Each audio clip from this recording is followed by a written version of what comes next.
Elle est aujourd'hui le bon élève. Comment l'Italie a-t-elle fait pour redresser ses comptes publics? Quelle a été sa méthode, ses recettes?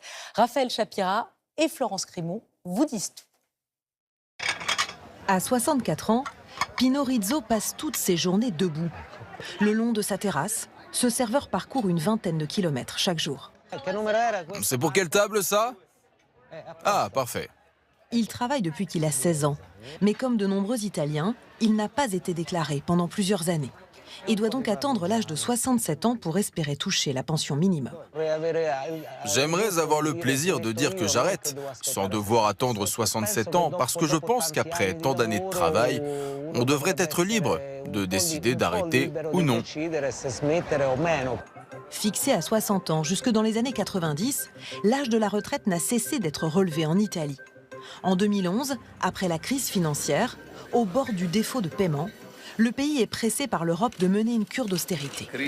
Déjà confronté au vieillissement de la population, le gouvernement de Mario Monti adopte une réforme des retraites parmi les plus sévères d'Europe, au point que la ministre du Travail elle-même a du mal à la présenter devant la presse.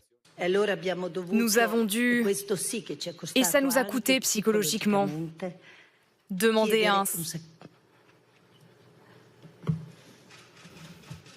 Je crois que madame voulait dire sacrifice, comme vous l'avez compris. Les conditions pour partir à la retraite sont alors fixées à 67 ans et 42 annuités. Malgré la mobilisation, la réforme est votée et aucun gouvernement n'est vraiment revenu dessus depuis, y compris celui de Giorgia Meloni. Même lorsque les salariés ont cotisé plus de 42 ans, ils doivent attendre d'avoir 67 ans pour toucher leur retraite à taux plein. À 65 ans, ce cadre a plus de 44 annuités. Aujourd'hui, il a rendez-vous dans ce local syndical pour calculer le montant de sa pension, avec un consultant spécialisé. À 67 ans, votre pension sera de 3 750 € net, c'est-à-dire 250 de plus que si vous partez maintenant. Alors, qu'est-ce que vous comptez faire ? C'est évident que ces 250 € sont importants. Et j'ai besoin de gagner plus. J'ai un emprunt et un fils encore à l'université.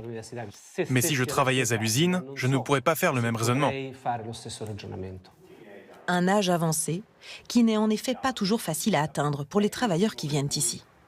Les salariés qui ont un travail pénible sont fatigués. Cet âge de 67 ans a clairement détérioré les conditions de vie des gens. Ils sont plus fatigués, plus déprimés, et ils ont hâte de prendre leur retraite. Une loi difficile pour les travailleurs, mais indispensable pour les finances publiques italiennes. La réforme a envoyé un signal de rigueur qui a clairement porté ses fruits, car la situation financière de l'Italie s'est ensuite considérablement améliorée. Aujourd'hui, l'augmentation de l'âge de la retraite n'explique pas seule l'amélioration des finances italiennes. Le pays traverse une phase de stabilité politique quasi inédite, avec un gouvernement qui n'a pas changé depuis 3 ans, ce qui rassure les investisseurs. Le pays est aussi celui qui a bénéficié du plan de relance le plus important du continent après le Covid, près de 200 milliards de prêts et de subventions pour soutenir la croissance.